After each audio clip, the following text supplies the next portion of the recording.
500 años. Nos hiciste, Señor, para ti, y nuestro corazón está inquieto hasta que descanse en ti.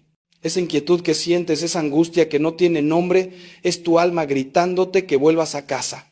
Es Dios tocando a la puerta de tu interior, esperando que le abras, esperando que vuelvas a conversar con Él como lo hacías cuando eras niño, cuando todavía creías que los milagros eran posibles. Pero hay algo que necesito confesarte antes de seguir. Durante años vi cómo personas buenas, personas que iban a misa, que rezaban el rosario, que cumplían con sus devociones, se iban apagando lentamente. Y me preguntaba por qué. ¿Por qué la fe de tanto se vuelve ceniza? Porque el fuego del Espíritu se apaga en corazones que una vez ardieron de amor por Cristo. Y descubrí algo terrible. Muchos cristianos rezan pero no hablan. Repiten fórmulas. Recitan palabras hermosas pero no tienen una conversación real con su alma. No tienen un diálogo honesto con Dios. Es como estar casado con alguien a quien solo le hablas con frases hechas, con palabras memorizadas, sin intimidad, sin verdad. Y así, poco a poco, la fe se convierte en religión vacía, en tradición sin vida, en costumbre sin amor. Hoy quiero enseñarte a recuperar esa conversación. Quiero mostrarte cómo hablarle a tu alma de una manera que la despierte, que la sane, que la llene de nuevo con la presencia de Dios, porque tu alma no está muerta, hermano. Está dormida, está herida, está escondida debajo de capas y capas de dolor, de mentiras, de pecados, de desilusiones, pero sigue ahí esperando, como Lázaro en la tumba, esperando que Cristo grite, sal fuera. Y hoy Cristo quiere gritar tu nombre. Hoy quiere que despiertes. Hoy quiere darte de nuevo la fe que creías perdida. Pero para eso necesitas aprender a hablarle a tu alma con la verdad, con la fuerza, con el amor que ella necesita. Escúchame bien. Lo que vas a oír en los próximos minutos puede cambiar tu vida para siempre. No son palabras mías. Son palabras de la sabiduría eterna de la Iglesia, de los santos que caminaron este camino antes que tú, de las Escrituras que han transformado millones de vidas durante 2000 años, pero necesito que te comprometas conmigo ahora mismo. No apagues esto, no te distraigas, dale a tu alma estos minutos. Porque si hay algo que he aprendido en mis años como sacerdote es esto: Dios nunca llega tarde, pero nosotros sí podemos llegar demasiado tarde a escucharlo. Así que respira hondo, aquieta tu corazón y déjame guiarte de vuelta a la fe. Vamos juntos, no estás solo. Lo primero que debes entender, y esto es fundamental, es que tu alma tiene memoria. Sí, así como tu cuerpo recuerda cicatrices y dolores, tu alma guarda cada herida, cada traición, cada pecado, cada momento en que te sentiste abandonado. Y esas memorias, hermano, esas memorias están envenenando tu presente, están matando tu fe. Porque cuando intentas orar, cuando te arrodillas frente al Santísimo, esas voces del pasado se levantan como fantasmas y te dicen: Dios no te escuchó cuando más lo necesitabas. ¿Por qué habría de escucharte ahora? Te recuerdan esa oración que hiciste con lágrimas y que aparentemente quedó sin respuesta. Te muestran esa enfermedad que no sanó, ese matrimonio que se rompió, ese hijo que se alejó, y entonces tu fe se tambalea. Porque tu alma está hablando desde el dolor, no desde la verdad. Por eso es crucial que aprendas a confrontar esas memorias con la palabra de Dios. Necesitas hablarle a tu alma con la autoridad que Cristo te dio. Mira lo que hacía el salmista, ese hombre de Dios que conocía el dolor tan profundamente. En el Salmo 42 dice: ¿Por qué te abates, oh alma mía, y por qué te turbas dentro de mí? Espera en Dios, porque aún he de alabarle. ¿Ves lo que está haciendo? No está ignorando el dolor. No está fingiendo que todo está bien, está hablándole directamente a su alma, está confrontando esa tristeza, ese abatimiento con una orden clara: espera en Dios, porque el alma, cuando está herida, necesita que tú, el verdadero tú que está en Cristo, le recuerdes quién tiene la última palabra, no tus circunstancias, no tu pasado, Dios. Y aquí viene algo que muy pocos entienden. Tu alma no necesita que la consientas, necesita que la corrijas. Suena duro, lo sé, pero es la verdad. Vivimos en una cultura que nos dice que escuchemos nuestros sentimientos, que sigamos nuestro corazón, que nos validemos a nosotros mismos. Pero el corazón, nos dice Jeremías, es engañoso más que todas las cosas. Tu alma, cuando está alejada de Dios, te va a mentir. Te va a decir que estás solo, que no vales nada, que Dios te olvidó, que ya es demasiado tarde para ti. Y si tú le crees, si le haces caso a esa voz oscura, te hundirás. Por eso necesitas aprender a hablarle con la verdad de Dios, no con la mentira de tus emociones. Necesitas decirle, alma mía, aunque sientas que estás sola, Dios prometió que nunca te abandonaría. Aunque sientas que no vales nada, Cristo murió por ti. Aunque sientas que es tarde, Él es el Dios de los nuevos comienzos. Recuerdo a una mujer que vino a verme hace algunos años. Había perdido a su esposo en un accidente terrible y desde entonces no podía orar. Me dijo, Padre, mi alma está muerta. No siento nada cuando rezo, Dios se fue. Y yo le respondí, hermana, tu alma no está muerta. Está atrapada en un momento de dolor tan profundo que ha olvidado que hay vida más allá de él. Durante semanas trabajamos juntos. Le enseñé a hablarle a su alma cada mañana, a recordarle las promesas de Dios, a confrontar el dolor con la esperanza. Y poco a poco, como un amanecer lento después de la noche más larga, la luz volvió. Me escribió meses después. Padre, mi alma despertó. Dios nunca se fue. Yo había dejado de verlo.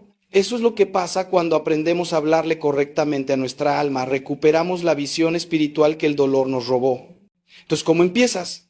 Muy simple. Esta misma noche, antes de dormir, siéntate en silencio y habla. Habla con tu alma como si fuera una hija querida que está asustada en la oscuridad. Dile, alma mía, sé que estás cansada, sé que has sufrido, pero Dios no ha terminado contigo. Todavía hay propósito en ti, todavía hay vida en ti. Y vamos a caminar juntas de regreso a la fe, paso a paso, día a día. Y hazlo todos los días, no como una fórmula mágica, sino como una disciplina de amor, porque tu alma, como un jardín descuidado, necesita riego constante, necesita la luz del sol divino, necesita que arranques las malas hierbas de la mentira y plantes las semillas de la verdad. Y créeme, si eres constante, si eres fiel en este ejercicio espiritual, verás cómo tu fe comienza a resucitar. Ahora bien, necesito hablarte de algo que está destruyendo la fe de millones, el silencio de Dios.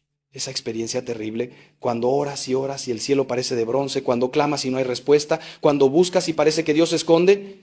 He escuchado a tantos decirme, Padre, dejé de creer porque Dios no me respondió. Y entiendo ese dolor, lo entiendo profundamente, porque yo mismo he pasado por esas noches oscuras del alma, esos desiertos espirituales donde la presencia de Dios parece haberse evaporado. Pero déjame decirte algo que aprendí en esos años difíciles. El silencio de Dios no es su ausencia, es su confianza en ti.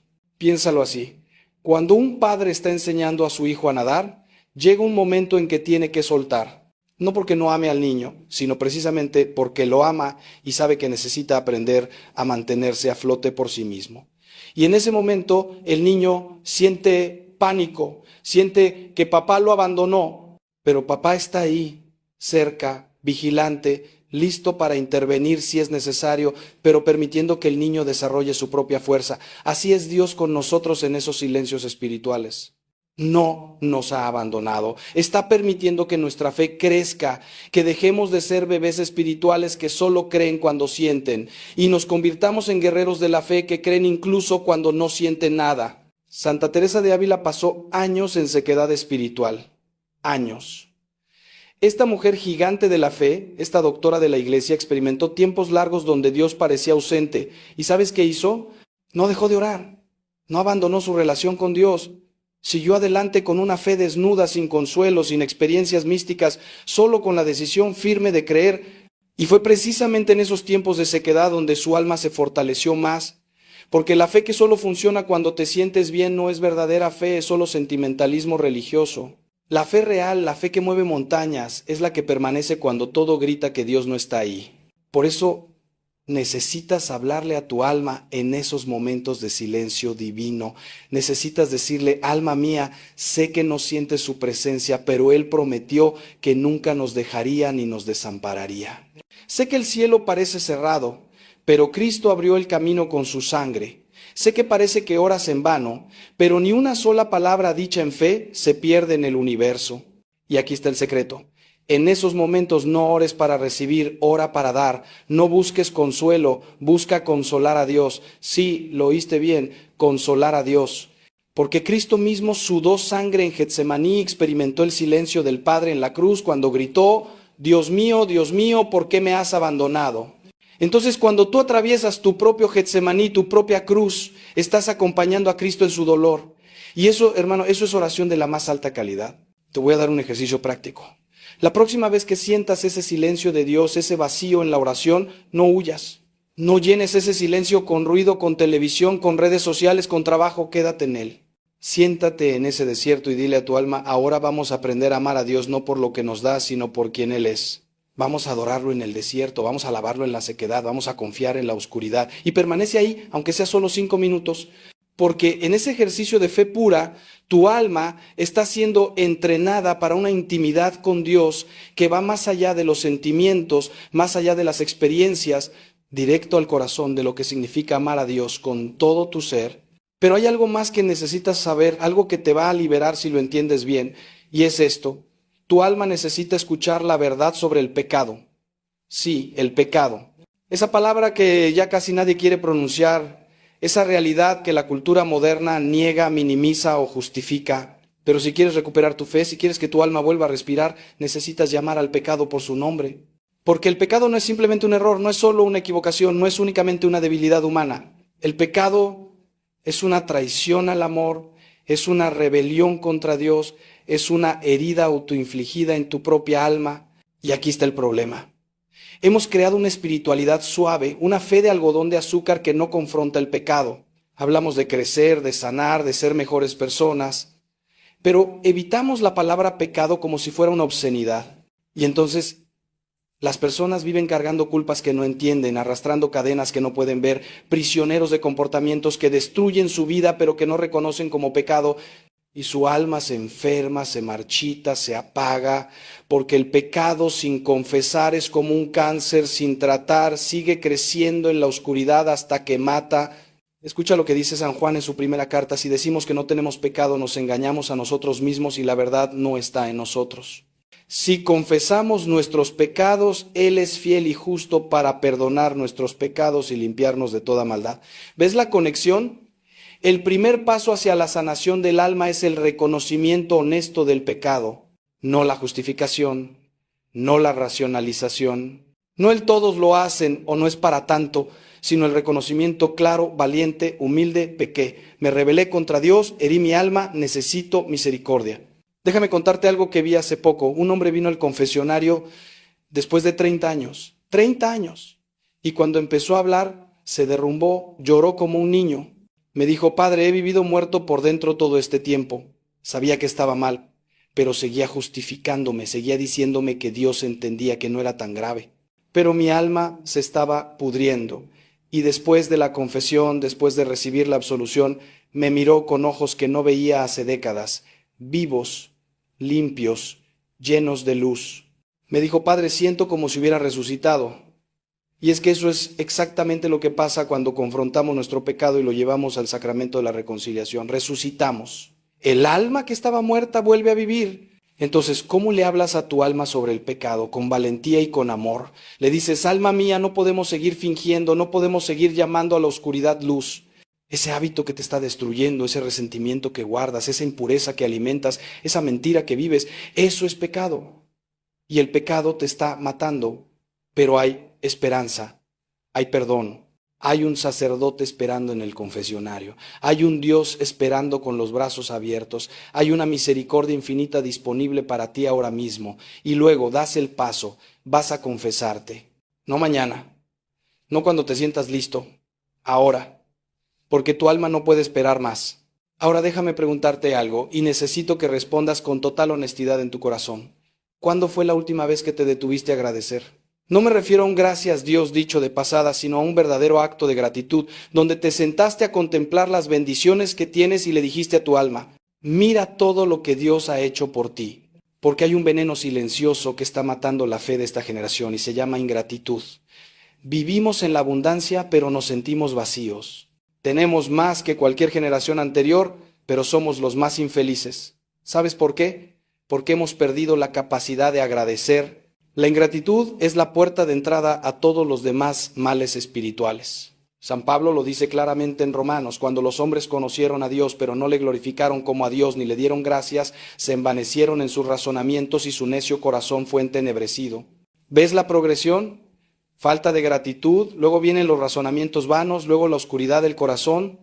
La ingratitud cierra los ojos del alma, te hace ciego a las bendiciones, sordo a la voz de Dios, insensible a su amor. Y poco a poco, sin darte cuenta, tu fe se erosiona, se debilita, se muere. Por eso necesitas entrenar a tu alma en la gratitud. Y no estoy hablando de un pensamiento positivo barato, de esa espiritualidad de autoayuda que dice sé agradecido y el universo te dará más. No, estoy hablando de una gratitud profundamente teológica, enraizada en la verdad de que todo lo que tienes es un regalo inmerecido de un Dios que te ama. Tu próximo latido, regalo. El aire que respiras, regalo. La salvación que Cristo ganó para ti en la cruz. El regalo más grande que jamás recibirás. Cuando tu alma entiende esto, cuando realmente comprende que todo es gracia, entonces la fe florece naturalmente. Santa Teresa de Lisieux, esa pequeña gigante de la santidad, descubrió este secreto. Ella entendió que el camino más corto a la santidad era el reconocimiento constante de nuestra pequeñez y la grandeza infinita de Dios. Llamó a esto su caminito. Y parte fundamental de ese camino era la gratitud por todo, incluso por las dificultades, incluso por las pruebas, porque veía en todo la mano amorosa de un Padre que la estaba formando para el cielo. Cuando tu alma aprende a ver así, cuando aprende a agradecer no solo en la abundancia, sino también en la escasez, no solo en la alegría, sino también en el dolor, entonces has descubierto un secreto de la vida espiritual que te hará inquebrantable. Así que esta noche antes de dormir, haz esto, habla con tu alma y hagan juntos un inventario de gratitud. Díganle a Dios, gracias por mi salud, o si estoy enfermo, gracias por la oportunidad de unir mi sufrimiento al tuyo. Gracias por mi familia, aunque sea imperfecta. Gracias por este día que me diste, aunque haya sido difícil. Gracias por la fe que me diste, aunque ahora sea pequeña como un grano de mostaza. Gracias por tu misericordia que se renueva cada mañana. Gracias por no darme lo que merezco, sino lo que necesito. Gracias, gracias, gracias. Y verás cómo poco a poco la gratitud abre las ventanas de tu alma y deja entrar la luz de Dios. Pero ahora necesito que prestemos atención a algo que muchos cristianos ignoran completamente, y es el poder de las palabras que le dices a tu alma. Porque las palabras no son solo sonidos, hermano. Las palabras son creadoras de realidades. Génesis nos enseña que Dios creó el universo con su palabra. Dijo Dios, sea la luz, y fue la luz. Y tú, hecho a imagen y semejanza de Dios, también tienes un poder creador en tus palabras. Lo que tú le dices constantemente a tu alma termina convirtiéndose en tu realidad. Si todos los días te dices, soy un fracaso, nunca voy a cambiar, Dios está decepcionado de mí, estás creando una prisión para tu alma. Pero si aprendes a hablarle con las palabras de Dios, con la verdad de su palabra, estás liberando a tu alma para que vuele. Proverbios 18:21 dice, la muerte y la vida están en poder de la lengua. Medita en eso. Tus palabras tienen el poder de dar vida o de matar. Y muchos de nosotros, sin darnos cuenta, estamos matando nuestra propia alma con las palabras que le decimos. Eres patético, eres débil, nadie te quiere, eres un pecador sin remedio. Dios no puede amarte después de lo que hiciste. Esas son palabras de muerte. Y si las repites suficientes veces, tu alma las creerá, se encogerá, se marchitará, perderá toda esperanza. Pero puedes cambiar eso hoy mismo. Puedes empezar a hablarle a tu alma con palabras de vida. ¿Cuáles son las palabras de vida? Las palabras que Dios mismo dice sobre ti en las Escrituras. Eres mi Hijo amado, en quien tengo complacencia. Te he llamado por tu nombre, eres mío. Nada te separará de mi amor. Aunque una madre olvide a su hijo, yo no te olvidaré. Te he amado con amor eterno. Eres precioso a mis ojos, eres digno de honra. Y yo te amo. Cuando empiezas a decirle estas verdades a tu alma, cuando reemplazas las mentiras del enemigo con la verdad de Dios, algo poderoso comienza a suceder. Tu alma empieza a creer de nuevo, empieza a esperar de nuevo, empieza a amar de nuevo. Tuve un encuentro inolvidable con un joven que intentó suicidarse 3 veces. 3 veces. Cuando finalmente vino a hablar conmigo, me dijo, Padre, hay una voz en mi cabeza que no para de decirme que estaría mejor muerto, que soy una carga, que no valgo nada. Y yo le dije, hijo, esa no es tu voz. Esa es la voz del padre de la mentira, del acusador, y has estado escuchándola tanto tiempo que tu alma la cree. Pero vamos a hacer algo diferente. Vamos a empezar a hablarle a tu alma con la verdad de Dios. Le di una lista de versículos bíblicos sobre su identidad en Cristo y le pedí que los leyera en voz alta todos los días, mirándose al espejo. Al principio se sentía ridículo. Me lo confesó, pero siguió haciéndolo. Y después de semanas me escribió, Padre, la voz oscura sigue ahí, pero ahora hay otra voz más fuerte, y estoy eligiendo creer esa voz. Entonces prácticamente esto es lo que vas a hacer, vas a buscar pasajes de la Escritura que hablen sobre quién eres en Cristo. Romanos 8, Efesios 1, Salmo 139, Isaías 43. Vas a escribir esos versículos y cada mañana durante al menos 30 días vas a leerlos en voz alta, dirigiéndolos a tu alma. Vas a decir, alma mía, esto es lo que Dios dice sobre ti. No importa lo que sientas, no importa lo que el mundo diga, esta es la verdad. Y te prometo, si eres fiel en este ejercicio, si perseveras incluso cuando parezca que no está funcionando, verás cómo tu alma empieza a transformarse, cómo la fe empieza a regresar, cómo la esperanza vuelve a brotar. Ahora, y esto es crítico, necesito hablarte sobre el perdón. Porque puedes hacer todo lo que te he dicho hasta ahora, pero si tu alma está encadenada por la falta de perdón, nada va a funcionar completamente. La falta de perdón es como un veneno que tomas esperando que la otra persona muera. Es un cáncer del alma que destruye desde adentro. Y sé que perdonar es una de las cosas más difíciles que Dios nos pide. Especialmente cuando el daño fue profundo, cuando la herida sigue sangrando, cuando el dolor parece insoportable. Pero necesitas entender algo, el perdón no es opcional para el cristiano. No es una sugerencia, es un mandamiento. Jesús fue clarísimo en esto. En el Padre Nuestro, esa oración que nos enseñó, dice, perdónanos nuestras deudas como también nosotros perdonamos a nuestros deudores. Y luego, inmediatamente después de enseñar esta oración, añade, porque si perdonáis a los hombres sus ofensas, os perdonará también a vosotros vuestro Padre Celestial.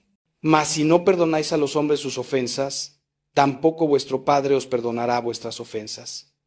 No hay ambigüedad aquí. Dios condiciona su perdón a nuestra disposición a perdonar.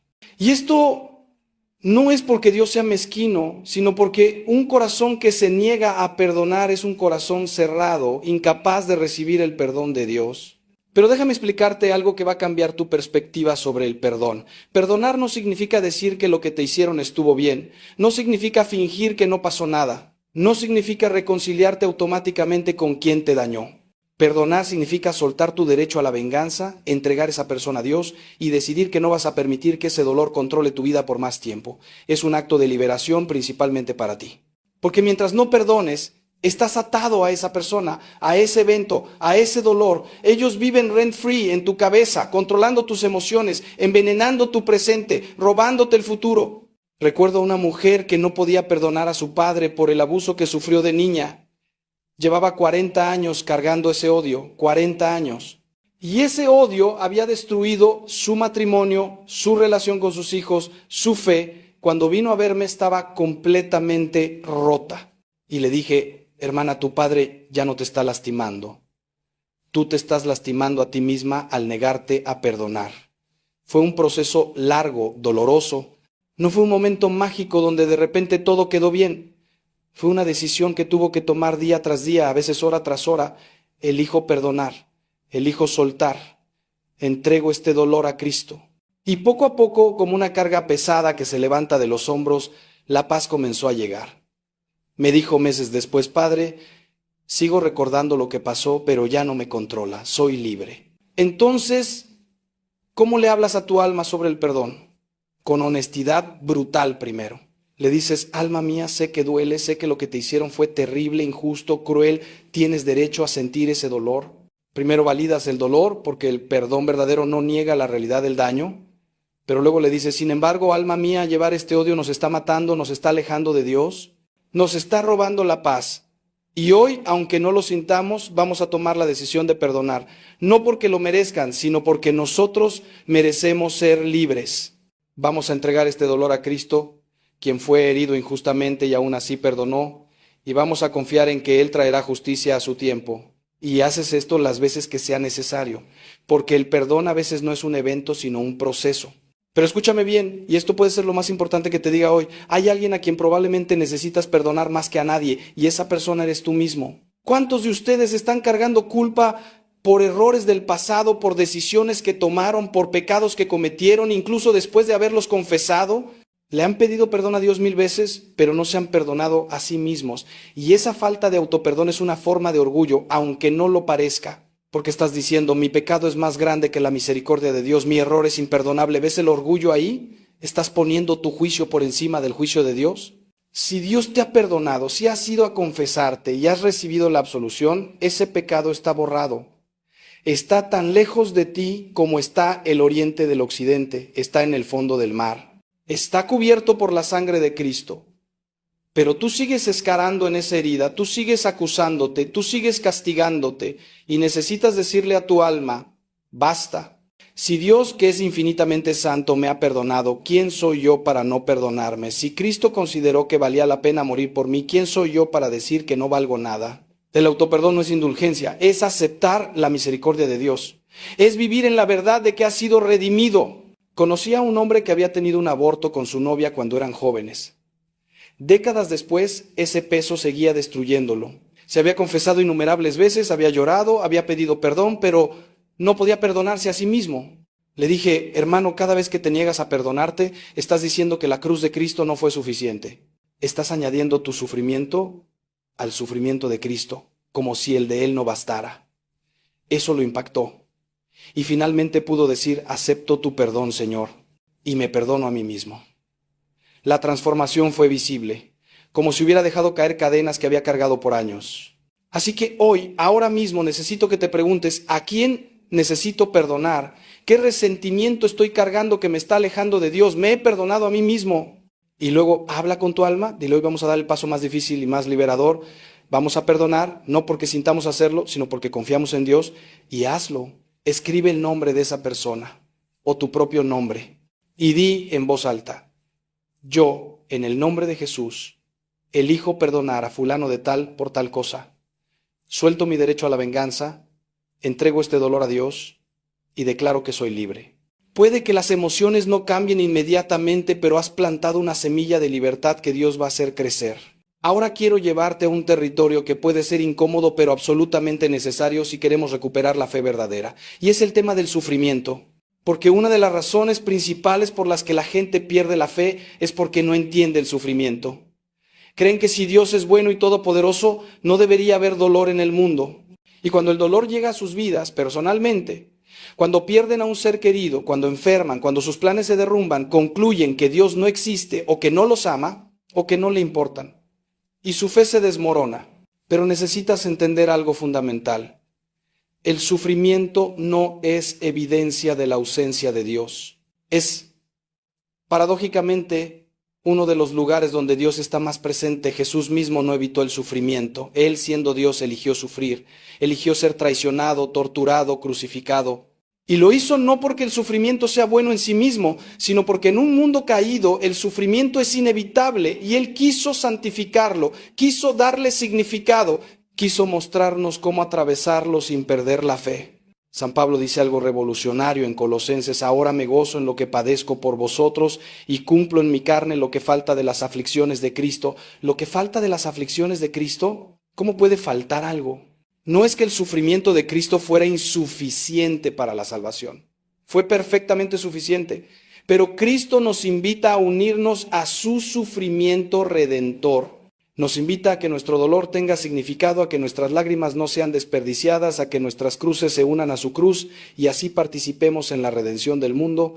Cuando tu alma entiende esto, cuando comprende que su sufrimiento puede tener un propósito eterno, todo cambia. Ya no sufres inútilmente, sufres con Cristo, por Cristo, en Cristo. Y ese sufrimiento se convierte en oración, en sacrificio, en amor. Déjame contarte sobre María, una mujer de mi parroquia que tiene esclerosis múltiple. Su cuerpo está fallando poco a poco. Hay días en que no puede levantarse de la cama, días de dolor intenso, días de frustración terrible. ¿Y sabes qué hace? Cada mañana, al despertar, le dice a su alma, hoy vamos a ofrecer este dolor por las almas del purgatorio.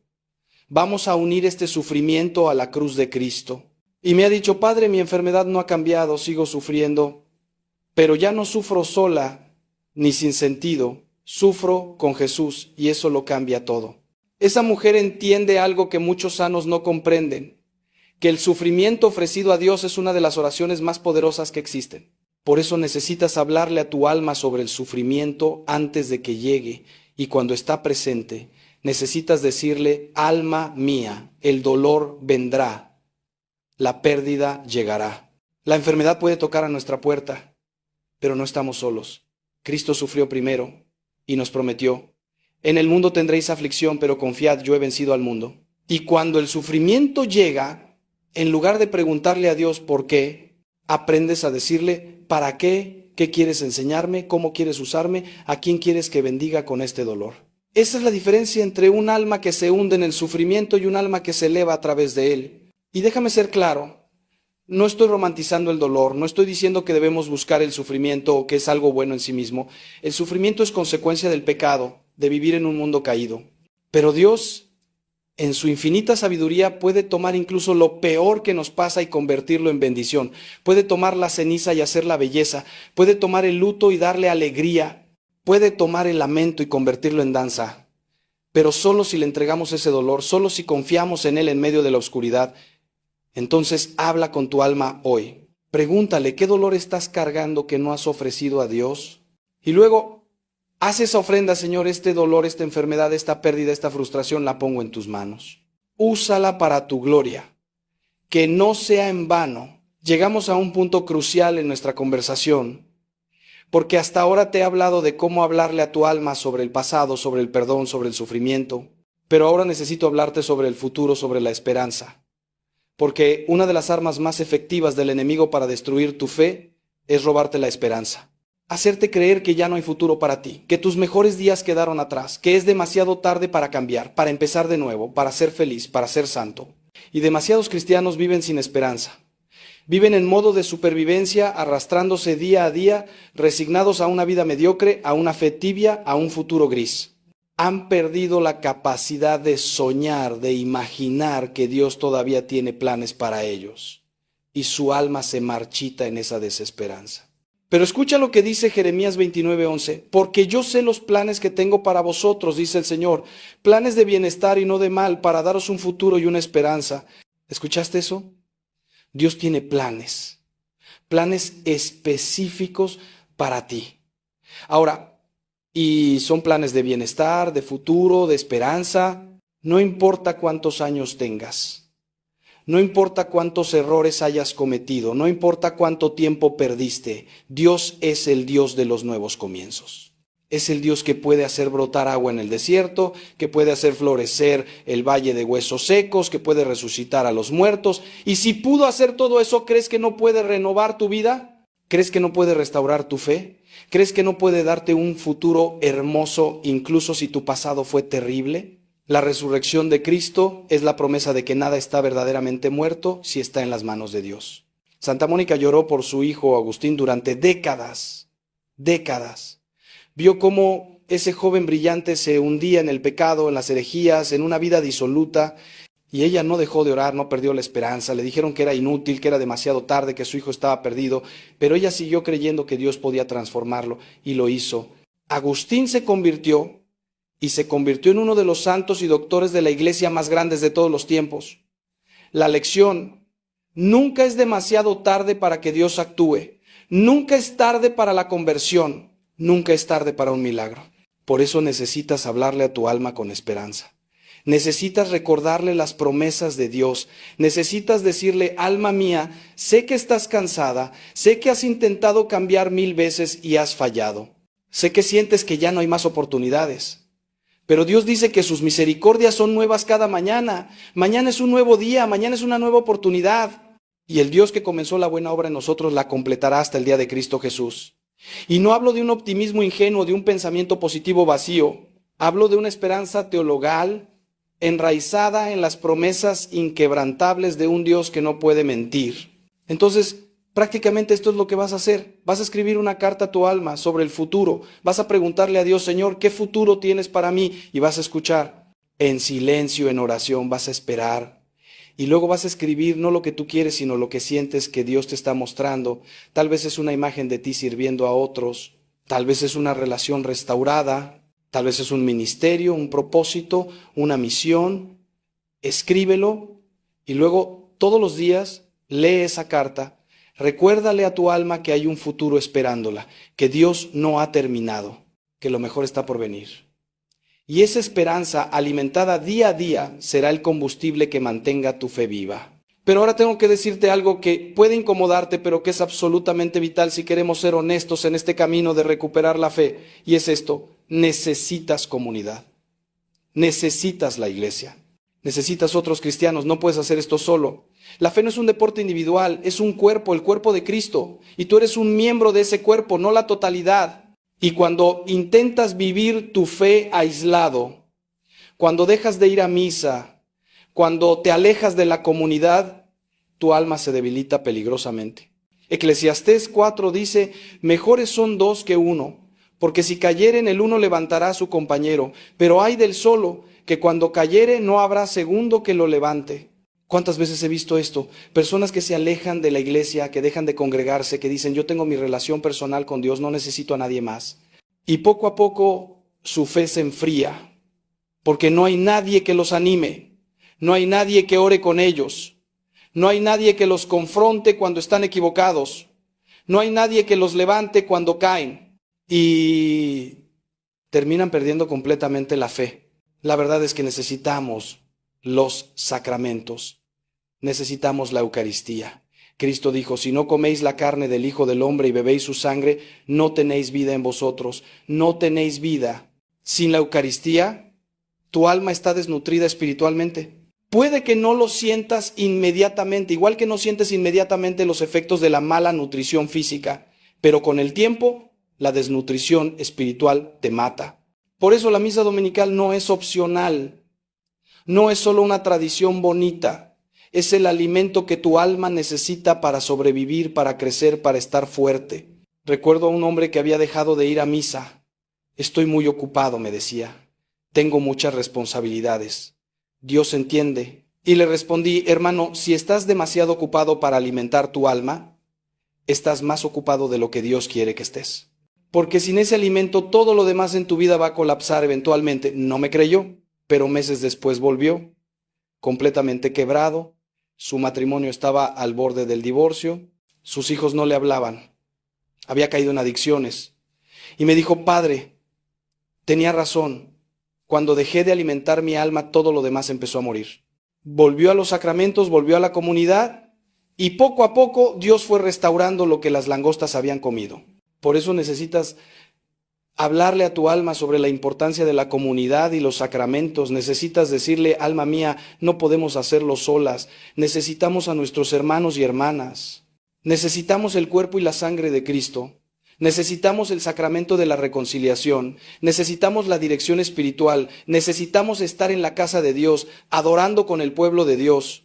Y luego actúa en consecuencia. Si has estado alejado, vuelve. Si has estado yendo a misa, pero solo físicamente, sin participar realmente, comprométete de nuevo. Únete a un grupo pequeño, a un ministerio, a un estudio bíblico. Busca amigos cristianos que te desafíen y te apoyen en tu fe. Y déjame añadir esto. Sé que la iglesia no es perfecta. Sé que hay escándalos, hipocresía, fallos humanos. Sé que tal vez fuiste herido por alguien en la iglesia y esas heridas son reales y válidas, pero no confundas la iglesia con Cristo. Cristo es perfecto, la iglesia está llena de pecadores, yo incluido, pero es en esa imperfección donde aprendemos la misericordia, el perdón, la paciencia. Y a pesar de todos sus defectos, la iglesia ha preservado la fe durante 2000 años. Es a través de ella que recibes los sacramentos, es a través de ella que tienes las escrituras, es a través de ella que Cristo continúa tocando vidas. Entonces no la abandones. Sé parte de su renovación, de su sanación. Tu alma necesita la iglesia tanto como la iglesia necesita almas fieles como la tuya. Ahora necesito compartir contigo algo que he aprendido en mis años de ministerio, algo que transforma completamente cómo entendemos la oración y cómo hablamos con nuestra alma. Y es esto. La oración no es principalmente sobre hablar, es sobre escuchar. Hemos convertido la oración en un monólogo donde le presentamos a Dios nuestra lista de peticiones, nuestras quejas, nuestros problemas, y está bien hacerlo, Dios quiere escuchar todo eso. Pero si nunca escuchamos y nunca hacemos silencio, entonces no es una relación, es solo nosotros hablándole al techo. Santa Teresa de Ávila definió la oración como tratar de amistad estando muchas veces tratando a solas con quien sabemos nos ama. ¿Ves eso? Tratar de amistad. ¿Y qué hacen los amigos? Hablan, sí, pero también escuchan, comparten. Están presentes el uno para el otro en silencio a veces. Y necesitamos aprender a estar en silencio con Dios, a escuchar lo que Él quiere decirnos. Porque Él está hablando todo el tiempo. a través de su palabra, a través de las circunstancias, a través de esa voz suave y delicada en lo profundo de tu corazón, pero no lo escuchamos porque estamos demasiado ocupados haciendo ruido. El profeta Elías aprendió esta lección, esperaba encontrar a Dios en el viento fuerte, en el terremoto, en el fuego, pero Dios no estaba en esas manifestaciones poderosas. Estaba en el susurro apacible, en la brisa suave, y Elías tuvo que aquietar su corazón para escucharlo. Nosotros necesitamos hacer lo mismo. Necesitamos crear espacios de silencio en nuestra vida donde podamos escuchar a Dios. No es fácil en nuestra cultura ruidosa, siempre conectada, constantemente estimulada, pero es esencial. Por eso necesitas hablarle a tu alma sobre la importancia del silencio. Necesitas decirle: alma mía, vamos a apagar todo el ruido por un momento, vamos a aquietar nuestros pensamientos ansiosos, vamos a silenciar las voces del mundo y vamos a escuchar. Vamos a esperar en la presencia de Dios y permitir que Él nos hable, y luego lo haces. Empiezas con 5 minutos al día de silencio puro, solo tú y Dios. Sin música, sin palabras, sin peticiones, solo presencia, solo escucha. Y al principio va a ser incómodo, tu mente va a divagar, vas a sentir que no está pasando nada, pero persevera, porque en ese silencio cosas poderosas comienzan a suceder. Dios comienza a revelar cosas sobre ti mismo que necesitas ver. Comienza a sanar heridas que ni siquiera sabías que tenías. Comienza a hablar palabras de amor, de dirección, de corrección cuando es necesario. Y tu alma, que ha estado hambrienta de esa conexión genuina, comienza a nutrirse de una manera que ninguna cantidad de palabras puede lograr. Conocí a un hombre que estaba al borde del divorcio, completamente perdido, sin fe. Le pedí que hiciera solo una cosa: pasar 10 minutos cada mañana en silencio ante el Santísimo, nada más.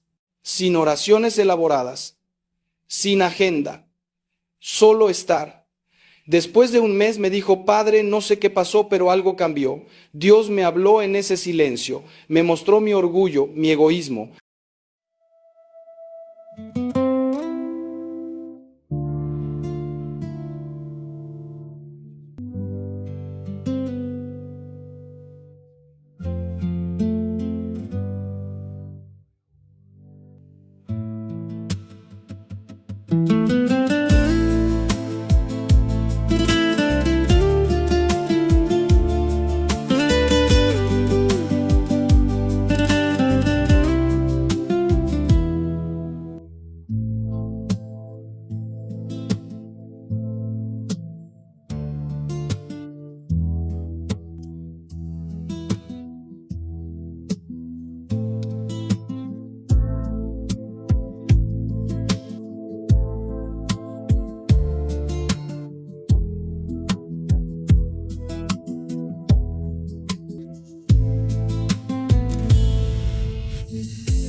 un hijo débil, un hijo...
Every step becomes a wave in this motion.